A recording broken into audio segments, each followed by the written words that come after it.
다 하나님의 영광을 위하여 살게 하라라는 제목으로 말씀을 나누겠습니다. 일본의 오사카 고등법원의 형사부 총괄 판사였던 오카모토 겐이라는 사람이 있습니다. 그런데 이분이 36년 동안 판사로 재직을 하다가 아직도 여전히 5년 이상 은퇴 기간이 남아 있는데 갑작스럽게 명예 은퇴를 하셨습니다.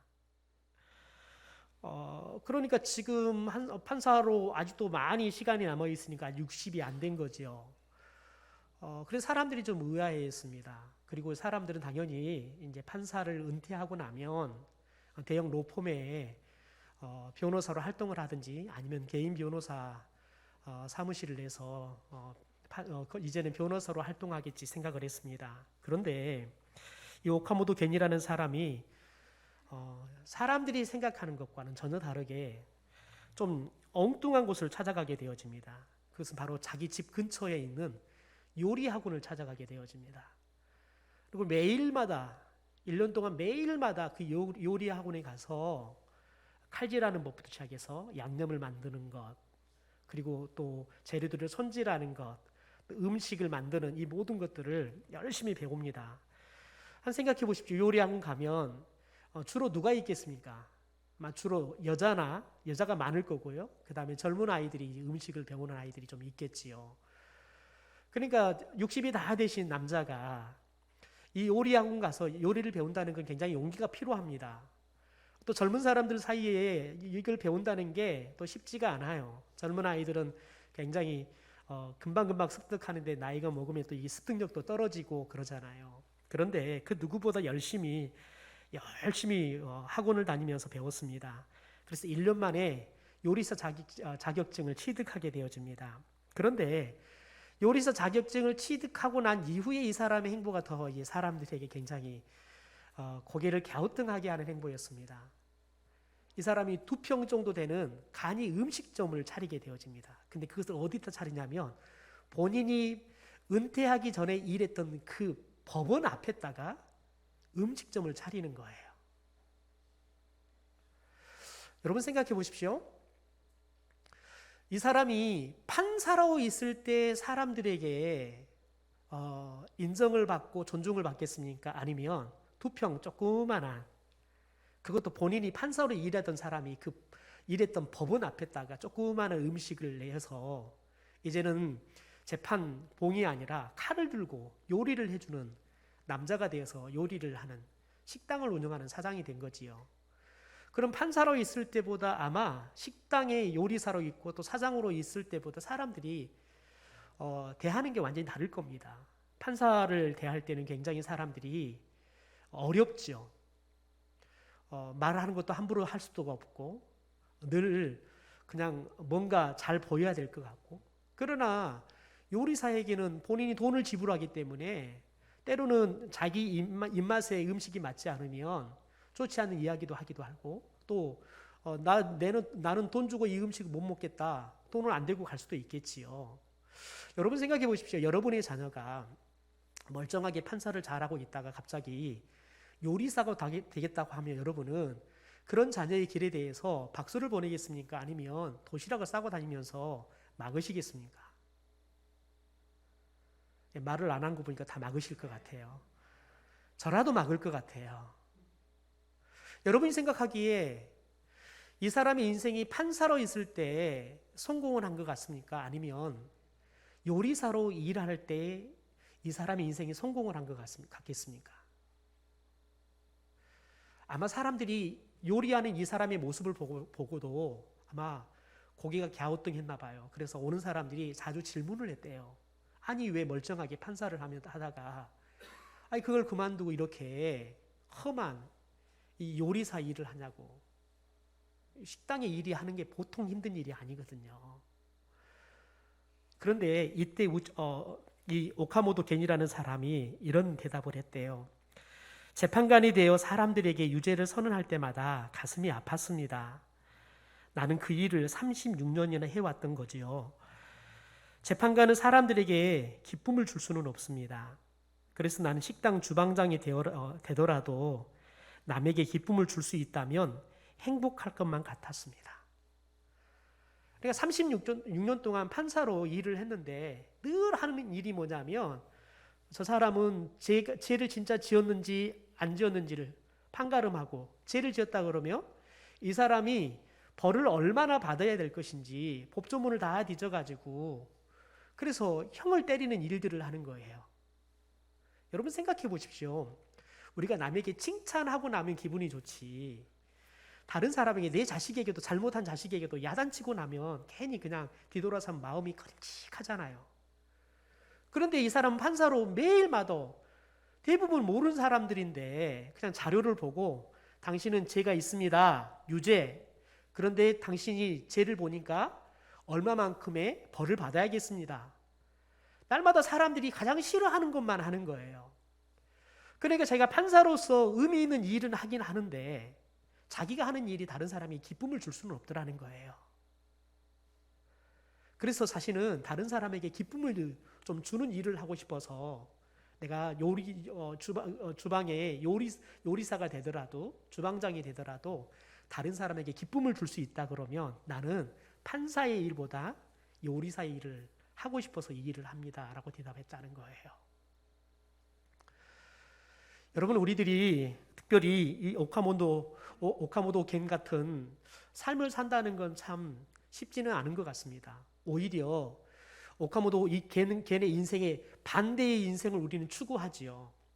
요리사를 하다가도 오히려 판사를 하면 성공했다고 이야기를 하잖아요. 우리 아이들이 그런 인생을 산다 그러면 훨씬 더 하나님이 복을 줬다라고 이야기하지, 판사를 하던 아들이 갑작스럽게 그만둬버리고 요리사를 하면 아이고 우리 아들이 하나님께 복을 받았다라고 말할 사람들은 많지 않을 겁니다. 왜냐하면 우리는 세상에서의 성공이라는 개념, 행복이라는 개념을, 우리는 세상이 말하는 돈의 개념, 그리고 높은 자리에 앉았다, 어떤 일을 하느냐, 이걸 가지고 판가름하기 때문에 그렇습니다.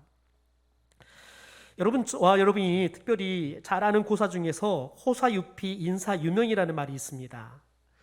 호랑이는 죽어서 뭘 남긴다고요? 그리고 사람은 죽어서 못 남긴다고요? 네, 이름을 남긴다는 말입니다.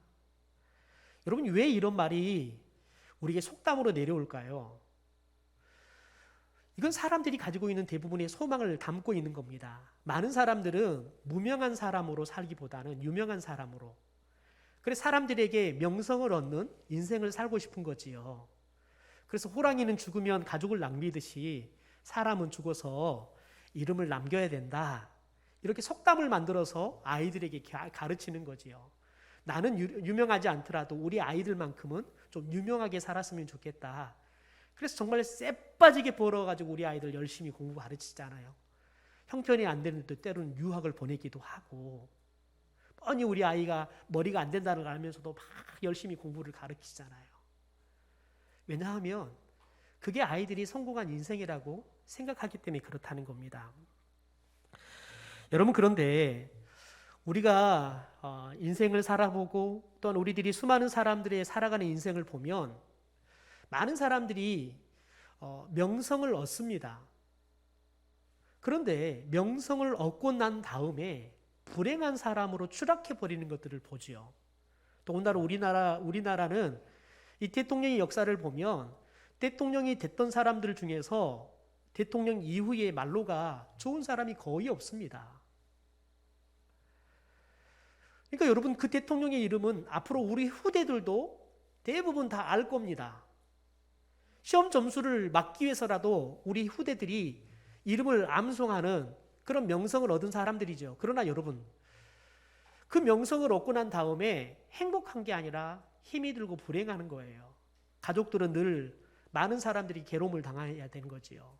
지금 대통령을 하고 있는 문재인 대통령도 보면은 이제 얼마 남지 않았잖아요. 그런데 취임할 때의 모습과 지금 모습이 그냥 너무 지쳐 보이고 그냥 확 늙어 보인다라는 생각이 들어요. 왜냐하면 이 대통령이라는 자리는 그만큼 권리가 주어진 만큼 책임감이 막중해요. 더군다나 이 코로나라는 사태라는 것 때문에 얼마나 힘들게 지금 대통령의 자리를 지켜가고 있겠습니까? 참 힘든 거지요. 우리가 겪어보면 우리 자식이 저 일을 했으면 좋겠다라고 말하지는 않을 겁니다. 제가 이렇게 케어하다 보면 특별히 이 사자 돌림을 하시는 분들이 자기 자녀들로 그런 일들을 많이 시키려고 하는 분들이 계십니다. 그런데 제가 한 집사님을 봤는데 이분은 굉장히 그 지역에서 꽤 큰 개인병원을 운영하신 분이십니다. 근데 아들이 하나가 있어요.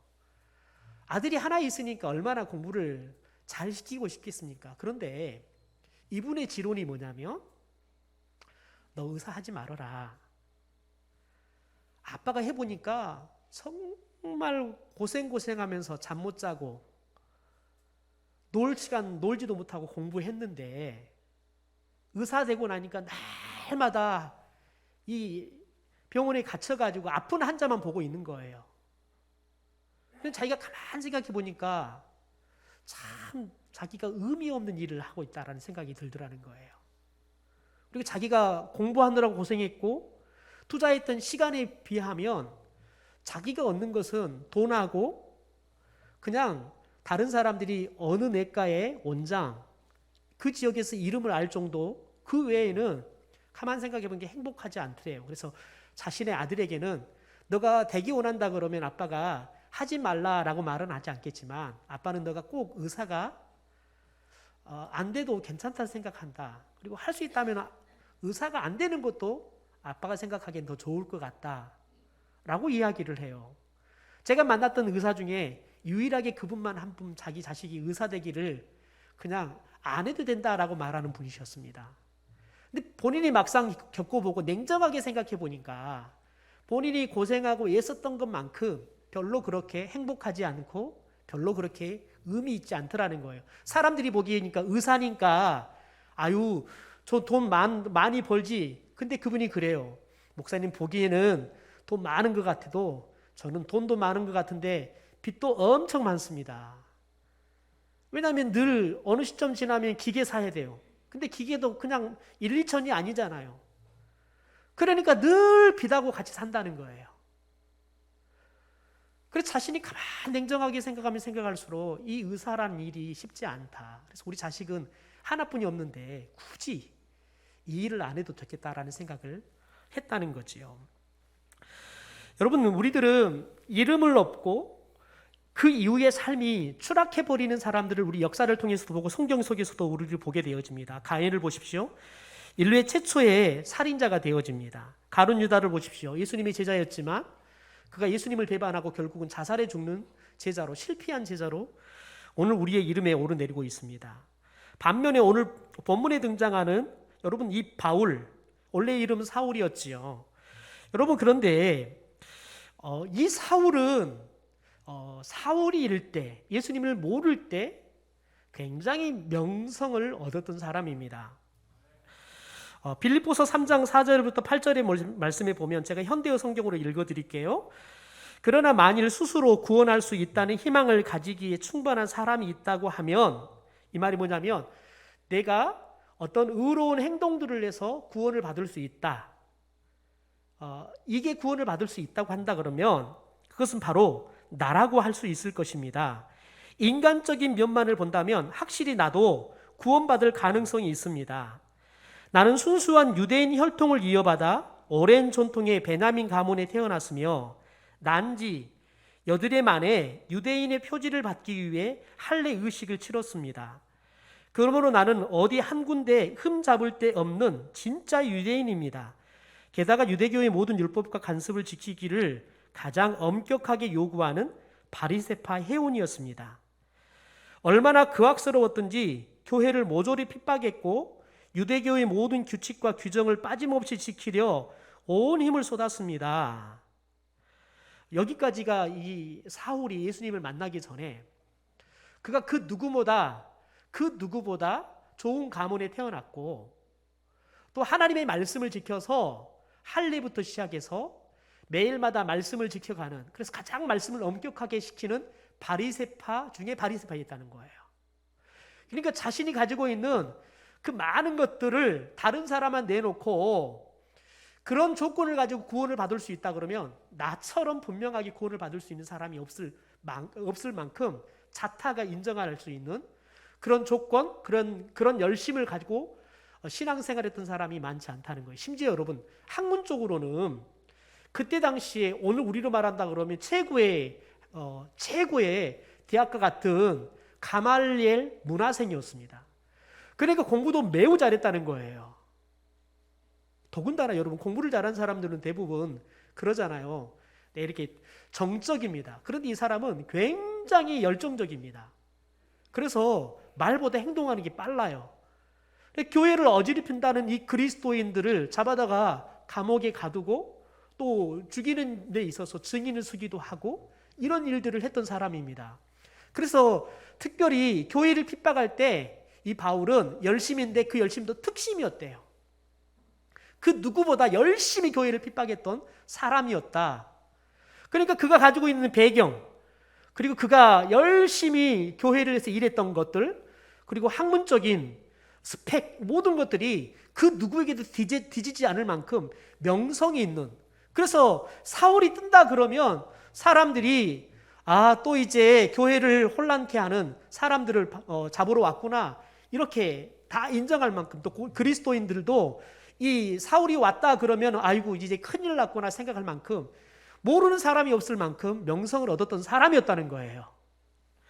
여러분, 그런데 7절에 보니까 그러나 한때 대단한 가치가 있다고 생각했던 이런 것들을 지금 와서는 모조리 내던졌습니다. 그리스도만을 의지하고 그분에게만 소망을 두기 위해서입니다. 그렇습니다. 나의 주님 그리스도 예수를 알게 된 것이 너무도 존귀해서 이것과 비교하면 다른 것은 다 무가치하게 여겨질 뿐입니다. 나는 그리스도 외에는 다 쓰레기처럼 여기고 모두 내버렸습니다. 그리스도를 얻기 위해 그렇게 한 것입니다. 그러니까 그가 지금까지 사람들에게 명성을 얻기 위해서 열심히 했던 그 모든 것들이 예수님을 딱 만나고 보니까 그것들이 우리 원래 성경으로 하면 배설물 똥같이 여겨지는 거예요. 똥같이. 여러분, 아무리 이뻐하는 자식인 나도 그 똥을 가지고 다닐 부모는 없습니다. 그런데 사울이 지금까지 예수님을 만나기 전에 그렇게 명성을 얻기 위해서 귀중하다고 생각했던 그 모든 것들이 예수님을 딱 만나고 나니까 똥에 지나지 않더래요. 다 버렸대요. 왜요? 가장 귀중한 예수님을 얻기 위해 다 버렸대요. 여러분, 바울은 예수님을 얻기 전에 세상으로부터 명성을 얻었습니다. 그런데 그 명성을 얻었던 것이 예수님을 만나고 나니까 오히려 하나님의 영광을 가리는 일이었더라는 거예요. 사람들을 괴롭히는 일이었더라는 거예요. 자기 만족을 위해서 다른 사람들을 힘들게 했던 거지요. 그런데 그가 예수님 딱 만나고 난 순간부터, 그때부터 그의 인생이 확 바뀝니다. 자신의 명성을 위해 살아가는 것이 아니라 오늘 31절의 말씀처럼 먹든지 마시든지 무엇을 하든지 다 하나님의 영광을 위해서 하는 삶을 살았다는 거예요. 오직하면 고린도전서 11장에 바울은 자신의 그런 삶이 얼마나 좋은 삶이었고 이게 진짜 삶이라고 생각했으면 다른 사람들에게 나를 본받으라 라고 말을 합니다. 그냥 세상 사람들이 생각하는 것처럼 가말리엘 문화생이 돼서 학문적으로 성과가 있고 또 바리새인 중에 바리새인이어서 말씀을 잘 지켜서 사람들에게 인정받는, 그러니까 세상적으로도 교회에서도 인정받는 삶, 그런 삶을 본받으라고 말하는 게 아니라 사람들이 손가락질하고 바울을 잡아 죽이겠다고 특공대가 조성이 돼서 쫓아다니는 그런 삶을 살아가는데 그는 그 모든 것들을 다 버리고 얻은 게 딱 하나 있었다는 거예요. 누구예요? 예수 그리스도를 얻었다는 거예요. 그래서 예수 그리스도를 얻어서 이제는 내 명성이 아니라 하나님의 명성을 위해, 하나님의 영광을 위해 살아가는 삶, 이 삶을 여러분도 본받았으면 좋겠습니다 라고 이야기를 했다는 겁니다. 여러분, 우리가 성경을 보면 가장 명성을 많이 얻은 사람라고 이야기를 하면 성경이 기록한 것에 의한다 그러면 솔로몬일 겁니다. 열왕기상 4장에 보면 이 솔로몬의 명성이 이스라엘 나라는 물론 애국에까지 알려지게 되어집니다. 특별히 이 솔로몬의 명성을 듣고는 진짜 그걸 하기 위해서 스바의 왕이 솔로몬을 만나러 이스라엘로 오게 되어집니다. 그럼 그걸 확인하게 되어지는데요. 도대체 솔로몬이 어떤 사람이었기에 그런 명성을 얻었을까요? 성경에 보니까 그가 최고의 지혜를 가진 사람이었대요. 열왕기상 4장 31절에 34절에 제가 현대어 성경으로 천천히 좀 읽어드릴게요. 그는 슬기롭기로 소문난 에스라 사람 에단이나 마올의 세 아들 헤만, 갈골과 다르다보다도 더 슬기로웠다. 이렇게 솔로몬의 세상에 이름난 어떤 사람보다 훨씬 더 슬기로웠으니 지혜에는 그 누구도 따를 사람이 없었다. 솔로몬의 명성은 사방의 모든 민족에게 점점 더 멀리 퍼져나갔다. 그가 지은 잠언은 3,000이 넘었고 그가 지은 노래는 1,005편이나 되었다. 동식물의 세계에 대한 그의 자연과학적인 지식도 대단하였다. 그는 레바논 산에서 자라는 삼나무처럼 드높은 나무로부터 담벽에 붙어 자라는 우슬초처럼 지극히 작은 하찮은 식물에 이르기까지 온갖 종류의 식물을 설명하고 젖먹이 짐승과 날짐승과 기뻐 다니는 짐승과 물고기의 모든 종류에 대해서도 자세히 알았다. 다시 말해서 아주 해박했다는 거예요. 나무, 물고기, 동물 모르는 게 없었다는 거예요. 박삭선 척척 사람이 질문하면 뭐든지 대답을 할 수 있을 만큼 아주 지혜로운 사람이었다는 거예요. 그러면서 34절에 이렇게 말합니다. 이렇게 슬기로운 솔로몬의 명성이 온 세상에 퍼져나가자 세상의 왕들이 사신을 파견하여 솔로몬의 지혜로운 말씀을 듣고 온갖 선물을 가져다 바치면서 그의 호감을 얻으려고 노력하였다. 결국 세계 만민들이 와서 솔로몬의 지혜를 배우게 되었다. 단순하게 솔로몬은 그냥 국내용 정도의 강사가 아니라 전 세계에서 솔로몬의 강의를 듣기 위해서 엄청난 강의료를 냈고 솔로몬을 만나기 위해서 오기를 원했다는 거예요. 그만큼 솔로몬이 명성을 얻었다는 거예요.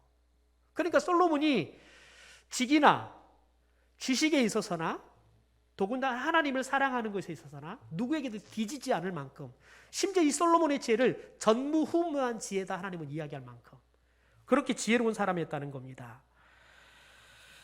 여러분 더군다나 솔로몬이 얼마만큼 부자였냐면 열왕기상 10장에 보니까 가지고 있는 은이 돌처럼 많았대요. 그냥 은이 돌처럼 굴러다니는 그냥 솔로몬의 집에는 그냥 은이 돌처럼 굴러다닐 만큼 많았다는 거예요. 심지어 가장 좋은 백향목이 그냥 길거리에 뽕나무가 막 흔했던 것 같아요. 그냥 길거리에 뽕나무처럼 백향목이 많았다. 이렇게 기록을 하고 있는 걸 보게 되어집니다. 그래서 솔로몬은 부귀, 영화, 여러분 이걸 다 누리는 사람이었다는 거예요. 그것도 전 세계로 이름이 알려져서 솔로몬과 한 번만 말을 해보고 싶고 솔로몬의 지혜를 배우고 싶어서 사람들이 올 만큼 명성을 얻은 사람이었다는 겁니다. 여러분 그런데 이 솔로몬의 명성은 실제 존재하는 거예요. 사람들이 와서 직접 검증해 보는데 정말 이야 소문대로다 이렇게 이야기했어요. 그런데 성경을 보면 그 솔로몬의 명성이 허명에 지나지 않습니다. 왜냐하면 솔로몬의 명성은 아버지 다윗으로부터 이어받은 것이기 때문에 그렇습니다. 하나님께서 그 지혜는 주셨기 때문에 그렇습니다. 그런데 여러분 생각해 보십시오. 다윗은 어떨까요? 다윗의 명성도 솔로몬의 명성처럼 많은 사람들에게 굉장히 알려지는 명성을 가진 사람이었습니다. 그런데 여러분 다윗은 솔로몬하고 다른 명성을 가졌던 사람입니다. 솔로몬은 어떻게 보면 아버지가 다 차려놓은 잔치상에 숟가락 하나 얹는 사람이지만 다윗은 어린 시절 목동 시절부터 시작해서 들판에서 굴르면서 양들을 지키기 위해서 사자들과 싸웠던 사람입니다. 그럼에도 불구하고 아버지에게나 형들에게 인정을 못 받았어요. 심지어 여러분 그가 나중에 골리앗과 싸우잖아요. 골리앗과 싸우는데 이 싸우러 나가려고 하니까 제일 큰 형이었던 엘리압이 제발 좀 너 오지랖 넓게 나대지지 말아라고 형한테 야단을 맞습니다. 야단을 맞고 나가서 골리앗과 싸워서 이기게 되어집니다.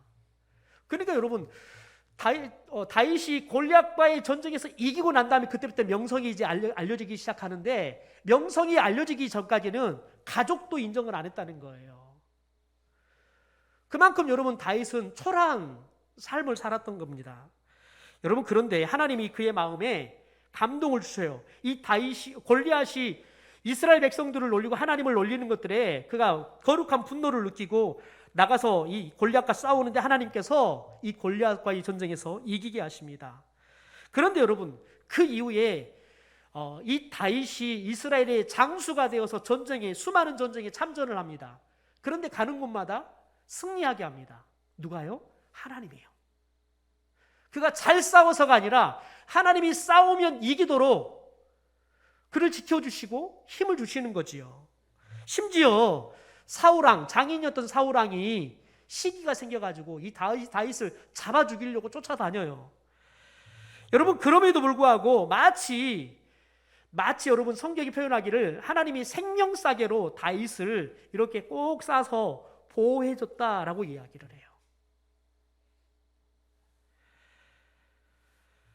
더 나아가서 여러분, 다윗이 밧세바와 성적인 범죄를 저질리잖아요. 그것 때문에 사이에 낳았던 아이가 죽습니다. 근데 하나님은 이 다윗에게 복을 주셔서 이 밧세바와 사이에서 솔로몬이라는 아이가 태어나게 합니다. 그렇게 자신의 왕의 대를 잇도록 하시는 축복을 주시는 거지요. 그러니까 여러분, 한마디로 말하면 다윗은 그가 어린 시절부터 자신이 열심히 노력해서 명성을 얻은 것처럼 보이지만 실제 다윗의 명성도 누가 주신 거예요? 하나님이 주신 거라는 거예요. 그런데 여러분, 다윗과 솔로몬의 차이는 뭐냐면 이 사실을 알고 인정하느냐 인정하지 않는 차이예요. 다윗을 보면요, 그가 열심히 노력해서 정말 고생해서 왕에 올랐지만 이 모든 것들이 하나님으로부터 왔다는 것들을 고백합니다. 사무엘 7장 18절 19절 말씀을 제가 현대어 성경 읽어드릴게요. 다윗이 나단의 예언을 듣고 성막으로 들어가 법궤 위에 그룹들 위에 앉아 계시는 여호와 앞에 무릎을 꿇어 앉아 이렇게 기도하였다. 나의 하나님 여호와여, 주께서 저와 제 후손을 그토록 귀중하게 생각하시고 저를 이런 자리에게까지 높여주셨으나, 그러니까 누가 높여주셨다고요? 하나님이 높여주셨다고요. 제게 무슨 공로가 있습니까? 제게는 그만한 자격이 없습니다. 그런데도 나의 하나님 여호와여, 주께서 이제 더 큰 일을 계획하시고 먼 후손들에게까지 좋은 일을 약속해 주셨습니다. 여러분, 다윗은 자기가 정말 고생해서 왕이 됐어요. 그런데 이 모든 것들이 누구로부터 왔다고요? 하나님으로 왔다고요. 여러분, 그런데 그에 반해 솔로몬은 여러분 하나님을 잊어버립니다.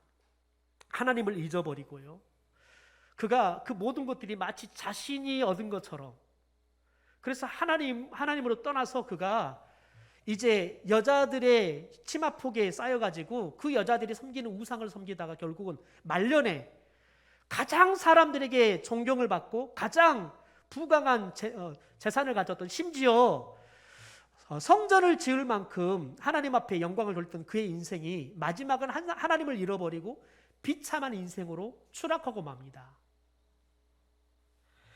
차이는 딱 하나입니다. 다윗도 솔로몬도 명성을 얻었습니다. 그런 중요한 건 뭐냐면 그 명성이 누구로부터 왔다고요?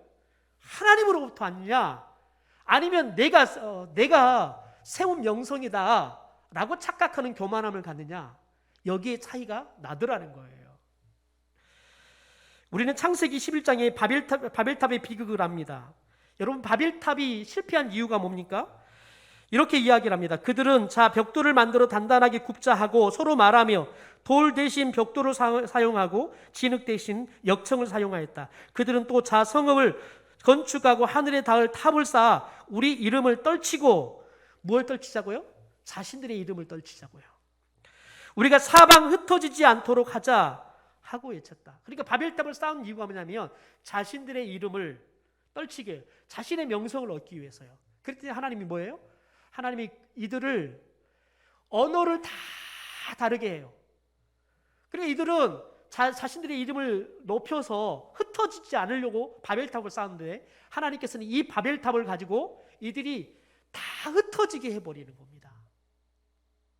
왜요? 자신들 스스로 명성을 높이려고 했더니 하나님께서 여러분 다 흩어버리더라는 거예요. 그 모든 것들을 다 무너지게 해버리더라는 거예요. 여러분, 오늘은 어린이 주일입니다. 하나님 우리에게 자녀들을 주셨습니다. 또한 저와 여러분은 하나님의 자녀이고 우리의 부모의 자녀입니다. 여러분은 어떤 자녀로 살기를 원하십니까? 또 어떤 하나님의 자녀로 살기를 원하십니까? 여러분이 여러분의 자녀들을 어떤 자녀로 자라기를 원하십니까? 여러분 자신의 명성을 얻는 자녀가 아니라 하나님의 이름을 높여주는 자녀로 키울 수 있게 되기를 주님의 이름으로 축원합니다. 자기의 명성이 높아진 걸 좋아하는 자녀가 아니라 자신의 명성을 통해서 하나님의 명성을 높여주기를 기뻐하는 자녀들로 키울 수 있게 되기를 주님의 이름으로 축원합니다. 여러분, 특별히 예수님도 그런 말을 합니다. 예수님이 요한복음 12장 2절에 이런 말을 합니다. 아버지여, 아버지의 이름을 영광스럽게 하였고 또다시 영광스럽게 하리라. 예수님이 뭐라고 말해요? 나는 아버지의 이름을 영광스럽게 했다는 거예요. 그리고 또다시 영광스럽게 했다는 건 뭐냐면 예수님은 매 순간 하나님의 영광을 위해 살았다는 거예요. 여러분, 예수님조차도 예수님이 추구했던 삶이 뭐냐면 하나님의 영광을 위하여, 하나님의 영광을 위하여. 예수님께서 주기도문을 통해 제자들에게 기도를 가르칠 때 이렇게 말합니다. 이름이 거룩히 여김을 받으시오며. 누구 이름이요? 하나님 아버지의 이름이. 하나님 아버지의 이름이 우리 때문에 거룩하게 여김을 받을 수 있도록 하나님께 기도하라는 거예요. 저와 여러분의 삶이 하나님의 이름을 거룩하게 드높이는 삶을 살라는 거지요. 혹자가 이런 말을 합니다. 나로 인하여 땅에서 하나님의 이름이 분명해질수록 하늘에서 나의 이름도 분명해질 것입니다. 다시 한번요. 나로 인하여 땅에서 하나님의 이름이 분명해질수록 하늘에서 나의 이름도 분명해질 것입니다. 여러분, 우리 아이들의 이름이 땅에서가 아니라 하나님의 나라에서 더 분명해질 수 있는 그런 아이들이 되기를 소망합니다. 여러분, 이 땅의 스타가 아니라 하나님의 나라의 스타로 우리 아이들이 자랄 수 있게 되기를 주님의 이름으로 축원합니다. 언제 가능합니까? 무엇을 하든지 누구를 위해서요? 하나님의 영광을 위해서요. 여러분, 하나님의 영광을 위해 살아가는 게 뭡니까? 오늘 말씀에 보니까 이렇게 정리합니다. 32절에 거치는 자가 되지 말라는 거예요. 33절에 모든 사람을 기쁘게 하는 사람이 되라는 거예요. 나를 기쁘게 하는 사람이 아니라 다른 사람을 기쁘게 한 사람이 되라는 거예요. 그 말을 다른 말로 이렇게 표현합니다. 자신의 유익을 구하는 사람이 아니라 많은 사람의 유익을 구하는 그런 자녀로 키우라는 거예요. 여러분, 이게 왜 중요합니까? 이렇게 키워야지 여러분의 노년이 행복합니다. 우리들이 우리 아이들을 하나하나 둘 키우면서 그냥 지만 기쁘게 하는 부모님, 모든 사람들이 다 자신을 위해 존재하는 것처럼 아이들이 배우고 커버렸어요. 앞으로 여러분, 우리 부모 세대들이 80, 90이 되었을 때 이런 자녀들에게 과연 여러분들은 유익을 얻을까요? 기쁨을 얻을까요? 아니요. 90이 돼 100이 돼도 자식을 위해서 기쁘게 하는 일에 애쓰다가 죽게 될 거예요. 그래서 하나님은 오늘 우리에게 하나님의 영광을 위해 사는 자녀들의 삶이 뭐냐? 거치는 자가 되지 말고 다른 사람을 기쁘게 하고 다른 사람의 유익을 구하는 사람이 되게 하라는 거예요. 여러분, 그것은 어디서부터 시작이 되는 겁니까? 가정으로부터 시작이 되는 거예요. 여러분 자녀들에게 사랑을 쏟으십시오. 그러나 여러분 자녀들에게 반드시 부모에게, 형제들에게 사랑을 나눌 줄 아는 자녀가 되게 하셔야 됩니다. 여러분이 여러분의 자녀들에게 기쁨을 주셔야 됩니다. 그러나 여러분의 자녀들이 여러분을 기쁘게 할 줄 아는 것을 가르쳐야 되는 거예요. 엎드려 절 받는단 말이 있잖아요. 여러분, 아이들을 가르칠 때는 엎드려 절을 받으셔야 돼요. 그래야지 여러분 그걸 배우면 나중에 자연스럽게 절을 해야 될 때 알고 절을 하는 자녀들이 되는 거예요. 저는 우리 성도들이 하나님께 축복을 받아서 여러분이 죽을 때까지 자녀들에게 나누고 베푸는 삶을 살지만 동시에 여러분의 자녀들이 잘 되어서 여러분에게 늘 효를 다하는 자녀들로, 그래서 부모는 내리 사랑을 주고 자녀들은 부모들에게 효를 주는 그런 아름다운 여러분 삶을 통해서 하나님의 영광을 드높이는 그런 가정이 되기를 주님의 이름으로 축원합니다.